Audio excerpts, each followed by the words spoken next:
powerful statement by NBA players on Wednesday night in the wake of the shooting of Jacob Blake started with the Milwaukee Bucks.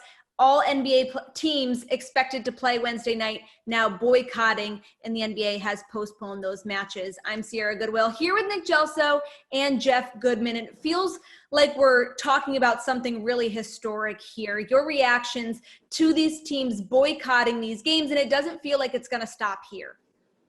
No, and you thought that it would start, honestly, with the Toronto Celtics game 1 on Thursday, so I think there was a little bit of a surprise when the Milwaukee Bucks chose not to take the court, stay in the locker room, and boycott. I just talked to Orlando Magic guard Michael Carter-Williams, and he said they had no idea that the Bucks weren't going to play. But what he said, he's happy that they didn't, and the Orlando Magic are happy that they didn't. And I think that's the one thing you're seeing now with this NBA community is that they're united. And to be honest, it's pretty cool to see that they're together in this message to try to heighten the awareness and to try to impact change.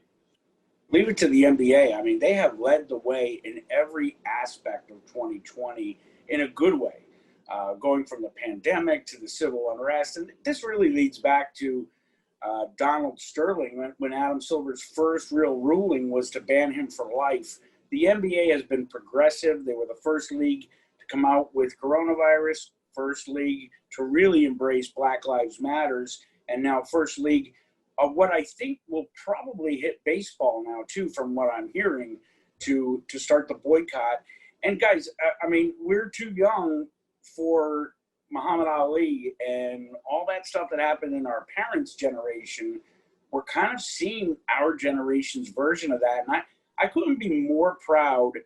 Let's put it this way. You got a range of feelings, right? Emotions. I'm embarrassed as a Caucasian man for what has gone on, and so proud to be involved or associated in a very small way with the NBA and the way they've handled it. It does feel in some ways like the night when Rudy Gobert tested positive and then everything happened really, really fast. Milwaukee didn't leave the locker room. Then the Magic left the court. And then all the other teams supposed to play that night decided to do the same. And now apparently the NBA is calling for a players' meeting tonight to decide how they will proceed. It feels like this might be the end of the bubble because what's boycotting one game, right? These players really want to make a significant change. We've seen Jaylen Brown get out in the community, a number of NBA players really be on the front lines of this issue. And I don't see them sitting out one game and then saying their work is done. So is the bubble done? Yeah, that's the question, Jeff. Because truly, what's the end result? What goal are they looking for? We know the overall goal, but that doesn't happen with one game. I know when this first started to trickle out, I thought, if it's just one playoff series, I don't know what's the best move because they're giving up such a great spotlight. Yeah. And that, you heard LeBron talk about a Doc in his emotional presser last night. I hope the bubble doesn't end, but Jeff, what's the end result here? I mean, Justice. Good answer. Honestly, for those that need it right now, whether it's Breonna Taylor, whether it's Jacob, I think that's going to be the key here. They want justice, and I don't blame them. Again, listen, we can't put ourselves in their situation. We don't walk down the street scared of the police. We don't drive our cars, and when we get pulled over, we're not fearful of our lives or of our kids' lives. They are. So I do. Listen, they deserve justice. Jacob was shot 7 times. He didn't have a gun. In front of his kids. I mean, come on. So I think that's what they want. And honestly, I get it. The process takes a while sometimes, right? I get it. But ultimately, in some of these cases, it shouldn't take as long as it does. Jeff, I mean, you and I know Doc. You know him better than me, but we both know him. We knew it was going to be emotional last night when he hit that podium. But I don't know, Sierra, Jeff, like for me, I've seen Doc cry 1,000,000 times over just about everything. Last night, it hit me here. Like it hit me. It was like he's been holding that in for his whole life. And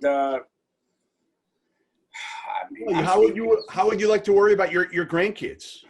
right? I mean, you're worried about your kids, your grandkids, and you haven't seen the world be in a better place. You thought it was going in a better place, but honestly, it's spinning its wheels, and in many ways, it's gotten worse. Yeah.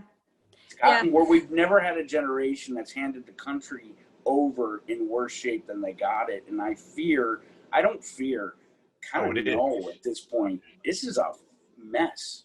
A mess.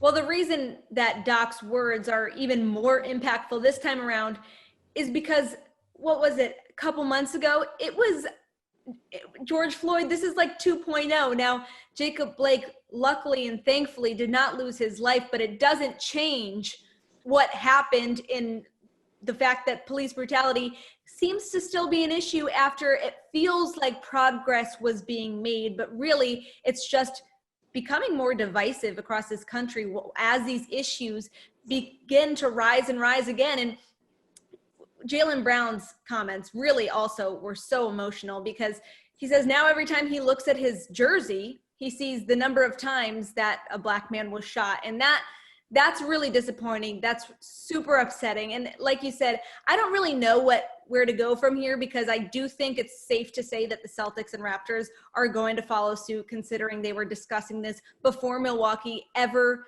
sat out of this game. So I do think that while it was super fun and entertaining to have basketball back in our lives. And a success. Don't forget that, Sierra. It was a success. Well, this the MLB and the NFL have no... This makes it even more of a success, because this is a statement like we've never seen before. So who knows what's next?